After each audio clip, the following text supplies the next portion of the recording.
सभी भाई बहनों को जय मसीह। एक बार फिर से आपका स्वागत है। आइए हम परमेश्वर की हुजूरी में चलें और आज क्या कलाम है हमारे लिए। परमेश्वर ने आज का वचन हमें क्या दिया है और आपको देख के मालूम चल ही गया होगा कि मैं अपने खेत में आई हूँ। जैसा कि मैंने बताया था बारिश होगी और हम जो है कि अपने खेत में ये धान के जो पौधे लगाएंगे। तो मेरे प्रिय भाई बहनों, बारिश हुई थी लेकिन थोड़ी कम हुई है और आशा करती हूँ और विश्वास भी है, क्योंकि परमेश्वर का वचन कहता है कि आशावान बने रहो। तो बारिश अब धीरे धीरे स्टार्ट हो रही है, अब होगी भी, तो हम लगाएंगे, वो भी मैं दिखाऊंगी आपको। तो पहले इनको उखाड़ना पड़ेगा, फिर लगाया जाएगा। और अब मैं टॉपिक पर आती हूँ कि आज का हमारा टॉपिक क्या है। आज का हमारा टॉपिक है कि आपके और हमारे मन में ये बातें चलती हैं कि हम लोग क्या नाच सकते हैं, मसीह लोग क्या शादी पार्टी और किसी भी फंक्शन पे नाच सकते हैं कि नहीं। आइए हम वचन को पढ़ते हैं और उसके बाद पता चलेगा कि हम नाच सकते हैं कि नहीं नाच सकते, और बाइबल हमें क्या कहती है और परमेश्वर का वचन हमें क्या बताता है मेरे प्रिय मित्रों। तो आइए हम देखते हैं, और हमें जो बाइबल कहेगी उसे ही हमें करना है, ना ही हमें अपनी मनगढ़ंत बातों को प्रकट करना है, ना ही अपने मन की इच्छा पर चलना है, क्योंकि मन बहुत चंचल होता है और मन बहुत ही धोखा देने वाला होता है, जैसे कि आपने वचन में पढ़ा होगा। तो हमें इस मन की बात नहीं माननी है, हमें परमेश्वर की बात, वचन की बात यानी बाइबल की बात माननी है, जो परमेश्वर की इच्छा है। आइए हम टॉपिक पर चलते हैं और जो वचन हमें मिले हैं आज उनके ऊपर हम अध्ययन करते हैं कि क्या सचमुच हम मसीह भाई बहन नाच सकते हैं या नहीं। आइए हम पढ़ते हैं। जब हम खोलते हैं निर्गमम अध्याय जब हम खोलते हैं तो उसमें कुछ इस प्रकार से है कि 15 अध्याय के 20 पद में, तब हारून की बहन मरियम का नाम नबिया ने हाथ में डफ लिया और सब स्त्रियां डफ लिए हुए नाचती और उसके पीछे हो ली। तो यहाँ पर वचन बताता है कि जब परमेश्वर उन्हें मिस्र देश से निकाल कर लेकर आया था, तो मूसा के पीछे पीछे वहाँ की जो स्त्रियाँ थी वो इस खुशी, क्योंकि देखिए अगर आपको किसी कटघरे में रख दिया जाए और वहाँ से आप निकलें तो आपकी खुशी का ठिकाना नहीं होगा, आप उस बंदिश से निकल जाएंगे। तो आप खुद सोचेंगे इस खुशी को हम कैसे प्रकट करें। तो यानी कि वो परमेश्वर के लिए नाचे झूमे और स्त्रियों ने डफ लेकर उसके पीछे डांस किया, यानी नाची हो। तो यहाँ पर तो वचन हमें बताता है कि हाँ उन्होंने डांस किया। और आगे जब हम पढ़ते हैं निर्गमम 32 के 19 पद में, तो वहाँ पर लिखा है कि छावनी के पास आते ही मूसा को वह बछड़ा और नाचना दिखाई पड़ा। तब मूसा का कोप भड़क उठा और उसने तख्तियों को अपने हाथों से पर्वत के नीचे पटक कर तोड़ डाला।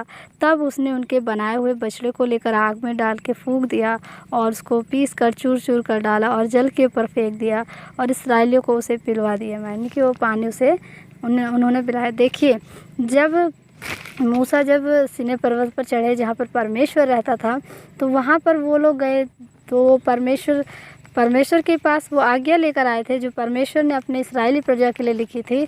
और जब वो आए उन्होंने देखा तो उन्हें बहुत ही गुस्सा आया, क्योंकि उन्होंने वो बछड़ा बनाया था, यानी कि अपने मन से वो गढ़ी थी वस्तुएं। उन्होंने हारून से कहा कि हमारे लिए ऐसा कोई देवता बना, कि जब ये पूरा अध्याय पढ़ेंगे तो उसमें लिखा है कि हारून से कहा कि हमारे लिए कोई ऐसा देवता बना जो हमारे पीछे पीछे चले और हमारे आगे आगे चले। तो क्योंकि मूसा को आने में विलम्ब हो गई थी, तो हारून ने कहा कि मैं मजबूर हो गया था। जब मूसा ने पूछा किसने ये काम किया और किसने, तो उन्होंने सारे उनके गहने उतरा के इस तरह से वो बछड़ा बनाया, गढ़ा, उस बछड़े के सामने वो नाच रहे थे। और जब बाद में आप पढ़ते हैं आगे तो पढ़ेंगे तो उसमें लिखा है कि उस बछड़े के कारण, यानी कि यहाँ पर नाचना और बछड़ा, यानी कि डांस तो जो लोग कर ही रहे थे, लेकिन बछड़ा मेन टॉपिक यहाँ पर बछड़ा था, क्योंकि उन्होंने ऐसा अपराध किया जो परमेश्वर के खिलाफ था। देखिए नाचना कोई परमेश्वर के खिलाफ नहीं होता। अगर ऐसा होता तो मूसा खुद, जब आप भजन संहिता 150 के 4 पद में पढ़ेंगे तो वहाँ पर लिखा हुआ है कि जो दाऊद राजा था वो डफ बजा के और 10 तार वाले बाजे बजा के ये सब नाचता था, झूमता था, कूदता था, परमेश्वर के सामने परमेश्वर की आराधना करता था। लेकिन अब जब आप इसको पढ़ेंगे इस अध्याय को, तो वहाँ पर लिखा हुआ है 32 के 19 में कि उन्होंने जब बछड़ा और नाचना देखा तो उन्हें बहुत ही गुस्सा आया। तो कुछ लोग सोचते होंगे कि नाचना गलत है, और कुछ लोगों के अनुसार ये होगा कि हाँ नाचने को ही ज़्यादा मेन पॉइंट दिया जाता है। लेकिन अगर आप लास्ट तक पढ़ेंगे तो वहाँ पर बछड़े के ही टॉपिक की बात की, नाचने का वर्ड दोबारा नहीं आया है। यानी कि अगर आप जैसे समझ लीजिए, अगर आपके लिए खाना बना है, अगर आप खाना खाते हैं तो खाने से पेट भरेगा। खाना और पेट ये दोनों एक दूसरे के ऊपर हैं। लेकिन अगर आप ख़राब खाना खाते हैं, बहुत ज़्यादा खाना खा लेते हैं, तो ये आपके लिए हार्मफुल होगा। यानी कि मेरा समझाने का मतलब ये है कि अगर जो चीज़ उचित है उसको उचित उपयोग कीजिए। अगर नाचना ठीक है परमेश्वर की दृष्टि में, तो उसे परमेश्वर के लिए नाचिए, परमेश्वर की महिमा के लिए कीजिए। क्योंकि अगर हम उसका गलत प्रयोग करते हैं, अगर हम संसारिक गीतों पर नाचते हैं, संसारिक लोगों की तरह नाचते, तो वो परमेश्वर की दृष्टि में गलत है। लेकिन नाचना गलत नहीं है, क्योंकि बाइबल इसके बारे में कहीं गलत नहीं कहती है। तो मैं आपकी ये जो मन में ये दुविधा है, इसे मैं दूर करना चाहूँगी, ये डिफ्रेंसन दूर करना चाहूँगी। क्योंकि कुछ लोग कहते हैं नहीं नाचना चाहिए, कुछ लोग कहते हैं नाचना चाहिए। तो मेरा यही समझाना है कि हमारा तरीका सही होना चाहिए। अगर मान लीजिए आप किसी शादी पार्टी में अगर जाते भी हैं, तो अगर जो मसीहों की शादी होती है, जहाँ मसीह लोग रहते हैं, जहाँ धर्मी लोग रहते हैं, तो वहाँ तो जनरली बात है कि वहाँ पर मसीह सॉन्ग चलेंगे, मसीह आत्मिक गीत चलेंगे। तो वहाँ पर अगर आप जब आत्मिक गीत आप सुनेंगे, तो खुद ब खुद आपकी आत्मा अंदर से गवाही देगी कि हम किस तरह से इस खुशी के मौके पर झूमें और नाचें और परमेश्वर को महिमा मिले। क्योंकि वहाँ पर परमेश्वर की महिमा की बातें हो रही हैं। क्योंकि वहाँ पर धर्मी लोग होंगे, वहाँ पर संसारिकता आएगी नहीं।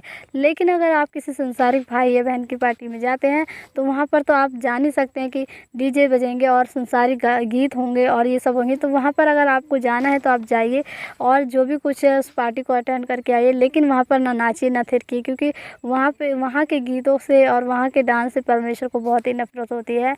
क्योंकि वो कुछ स्टेप ऐसे करते हैं कि जो बहुत ही देखने में हमें और आपको बेकार लगते हैं, तो वो तो हमारा परमेश्वर, उसे कितना बेकार लगता होगा। तो मेरे प्रिय भाई बहन, अगर वहाँ पर आप कुछ देर हैं और कुछ देर तक उस पार्टी शादी में हैं आप, तो जाइए, अब वहाँ पर प्रार्थना कीजिए अपने मन ही मन। जब वो गीत चलें तो अपने मन को परमेश्वर की ओर लगाइए, परमेश्वर से प्रार्थना कीजिए, हे परमेश्वर आप इन्हें क्षमा करें, ये नहीं जानते ये क्या करें। क्योंकि हम भी जब संसारिक थे तो ऐसा करते थे, लेकिन जैसे हमें आपने बदला वैसे इन्हें भी बदले। क्या पता आपकी प्रार्थना का उत्तर परमेश्वर दे और उन्हें भी मन फिराव का मौका मिले और वो लोग भी सुधरें। लेकिन जहाँ मसीह लोग हैं, जहाँ धर्मी लोग हैं, या फिर आप अपनी कलीसिया में कुछ फंक्शन है या ऐसा कुछ है, तो वहाँ परमेश्वर के लिए आप नाच सकते हैं। और वो भी आत्मिक गीतों पे अगर नाचेंगे तो वहाँ पर गलत स्टेप होंगे ही नहीं। क्योंकि जब आत्मिक गीत चलते हैं तो आत्मा खुद ही उमड़ जाती है और अंदर से ऐसी ऐसी हीलिंग होती है कि हम किस तरह से झूमें, किस तरह से अपने परमेश्वर की इतनी खुशी होती है।